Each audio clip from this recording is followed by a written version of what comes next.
madame, hein. Alors, en fait, je vous appelle parce que bon, j'imagine que vous avez quand même une trace de tout ce qu'on vous envoie sur vos écrans. Donc, vous savez quand Oui, même. oui. Donc, vous savez que j'ai écrit à plusieurs reprises, j'ai envoyé plusieurs mails. On va essayer de reprendre depuis le début. Donc, j'ai envoyé au mois de juin 2023 un mail dans lequel j'expliquais que il y avait eu des prélèvements sur l'ASF. Excusez-moi si je parle doucement parce que j'ai mal à la tête.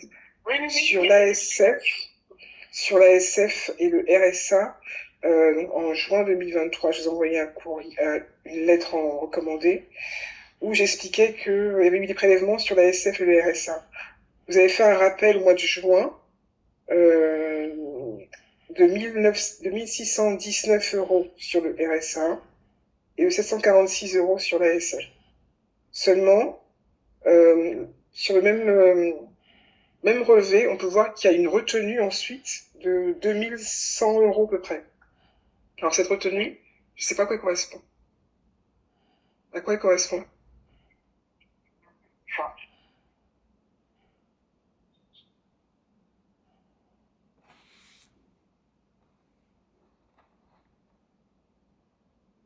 alors, bien, bien, jusqu'à 30 décembre.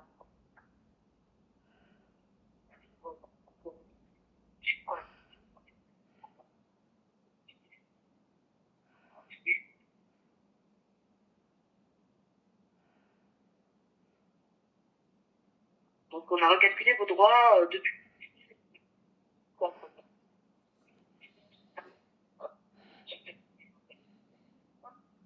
Donc,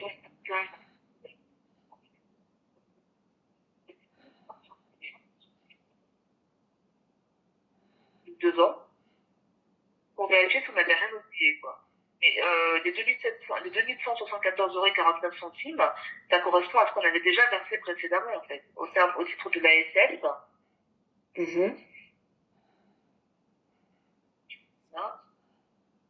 Ça correspond à ce qu'on avait déjà versé de juillet 2021 jusqu'en juin 2023, que qu'on n'avait pas versé.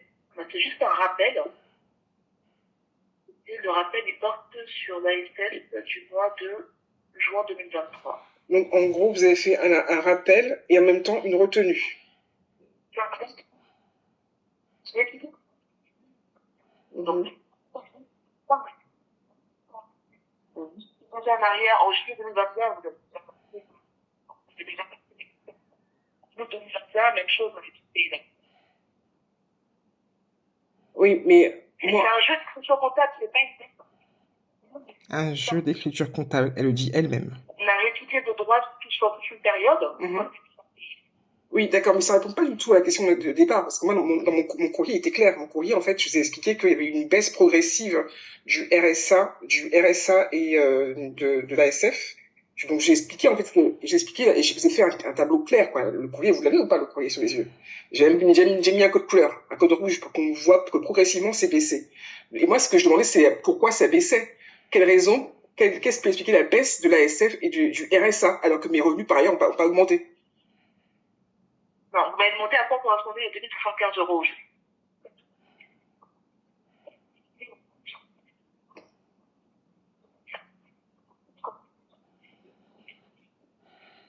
D'accord, ça c'est votre explication.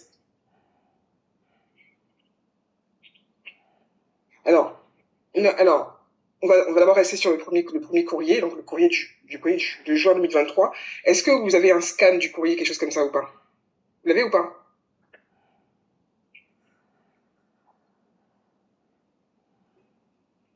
Le courrier de 2 pages.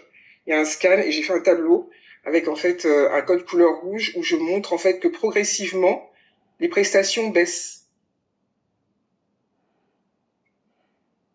C'est un courrier recommandé en plus, donc j'ai reçu l'avis recommandé.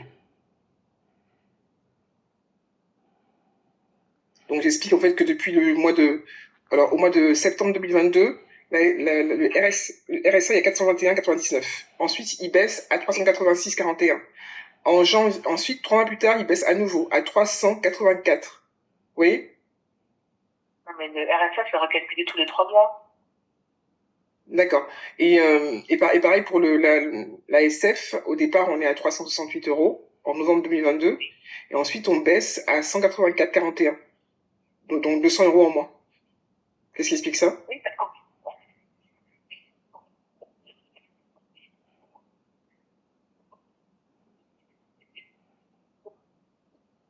Oui. 368 € comme ça. Oui. Mais pourquoi? Pour que... Donc, de novembre 2022. Pourquoi? Oui, pourquoi? D'accord. Change fixé.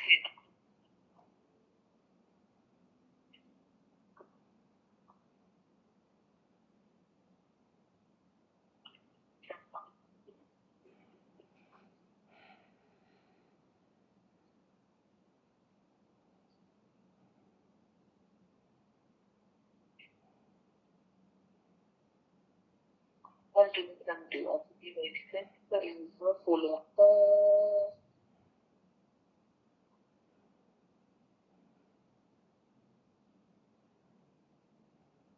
cette différentielle positive pour soit fixée. Non, une portion de 10 euros pour mon fils, et rien du tout pour la dernière. Bah, j'ai tout envoyé, depuis longtemps. Voilà.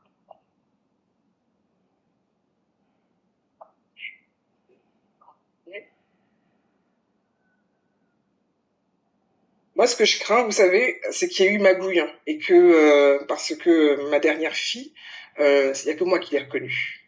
Elle n'a pas de père. Alors, il est possible que son père ait fait des magouilles, et je crains vraiment qu'il y ait peut-être des complicités chez vous.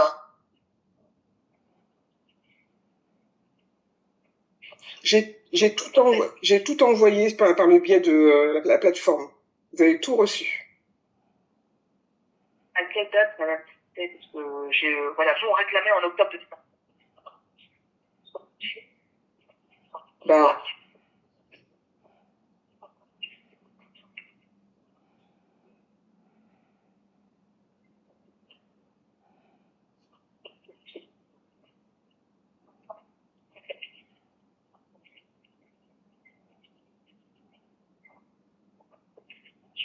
mhm.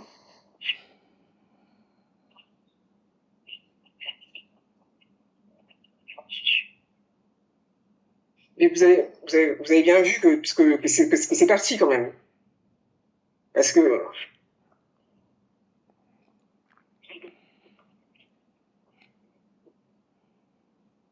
très bien.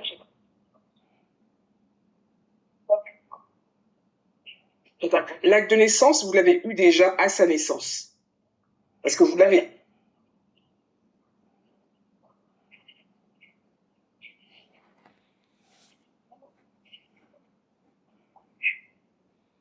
C'est incroyable. Donc ça veut dire que le père a fait les démarches. Excusez-moi. Là, c'est grave. Ça veut dire que le père a fait les démarches.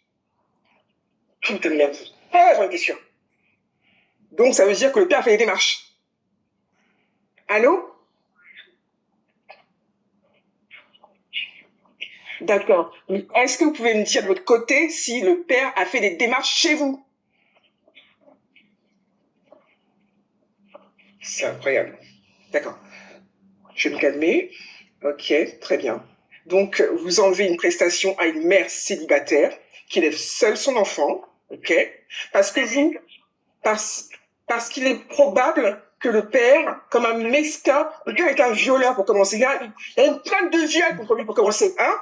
Sachez-le. C'est incroyable. C'est une honte. Très bien.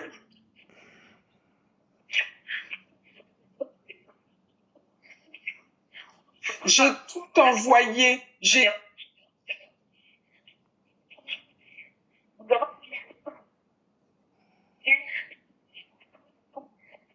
D'accord. Écoutez, j'ai envoyé tous les documents que vous m'avez demandé, même du plus cohérent au plus absurde. J'ai tout envoyé. Donc j'ai également envoyé ce document-là.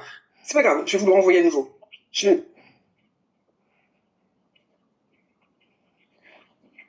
je soupçonne, je sais pas, je suis un peu, je sais pas, je soupçonne que le père. Pardon, je suis malade? Je suis malade? Je vous enregistre, hein? Oui, je vous enregistre, hein? D'accord, très bien. Alors, moi, de mon côté, j'ai envoyé tous les documents. J'ai envoyé absolument tous les documents que vous m'avez demandé, et même celui-ci, je vous l'ai envoyé. Mais c'est pas grave. Je vais encore retourner à la mairie, en demander un moins de 3 mois, et je vais encore vous le renvoyer. Je vais me l'envoyer je ferai deux voies. Par l'interface et également par recommandé pour être sûr qu'ils vous parviennent. Parce que là, c'est grave. Si le père a fait des démarches, ça veut dire que vous êtes complice de ce qui se passe. C'est grave. C'est-à-dire que vous avez suspendu des droits à une mère qui a eu seule son enfant au profit d'un homme. C'est un violeur, vous savez. J'ai une plainte pour viol contre lui. C'est pas grave. Je vais faire. C'est pas grave. C'est pas grave. Ok, très bien. D'accord.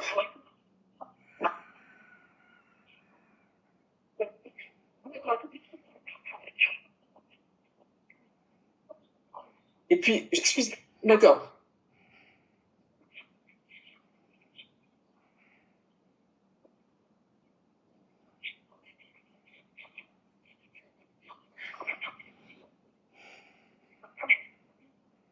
D'accord, mais pourquoi maintenant? Pourquoi précisément maintenant vous faites ça?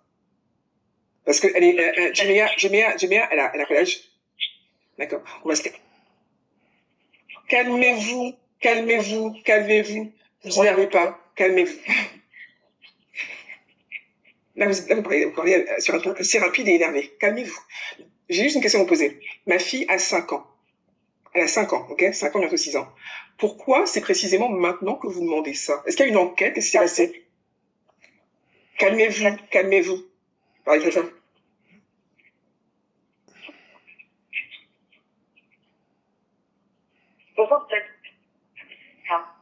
D'accord. Moi, justement, ce que je demande, parce que j'ai d'autres enfants, excusez-moi, j'ai d'autres enfants, ils sont plus grands, hein. Ils ont maintenant 14 ans et 17 ans.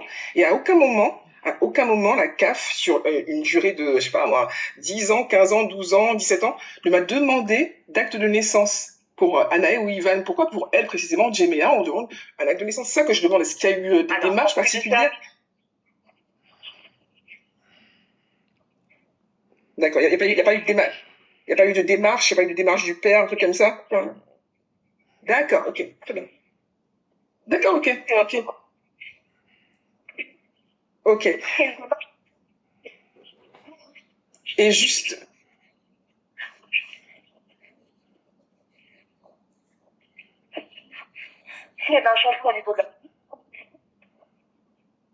très bien, je vais de nouveau aller à la mairie pour demander un acte de naissance et je vous l'enverrai par plusieurs canaux. Seulement, j'ai juste une dernière question à vous poser. Comment je l'aurais su, puisque sur l'interface, à aucun moment, on ne me demande à nouveau ce document?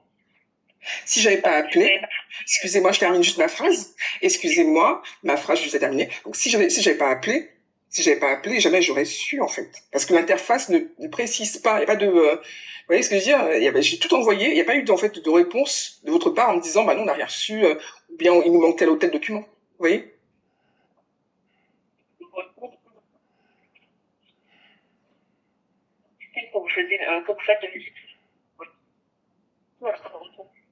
D'accord, mais moi, je vous assure que je vous ai renvoyé un document. Non,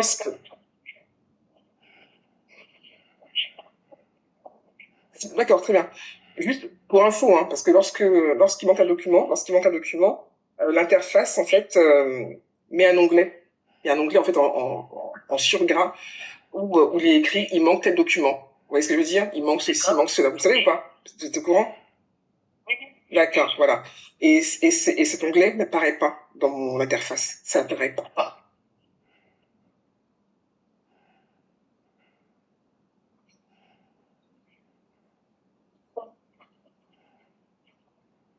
D'accord, donc on aurait pu rester comme ça pendant des années sans savoir quoi. Heureusement que je vous ai appelé, hein. Ok. D'accord. Alors, si je vous envoie ce document, est-ce qu'on peut espérer un rétablissement immédiat avec rappel de cette prestation?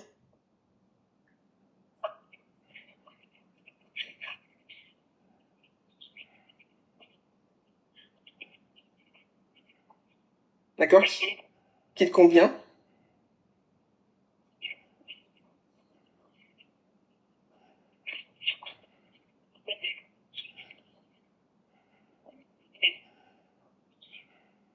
Ok, très bien. Je vous remercie.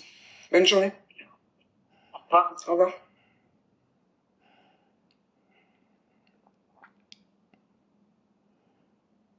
Bon, l'enregistrement arrive à sa fin.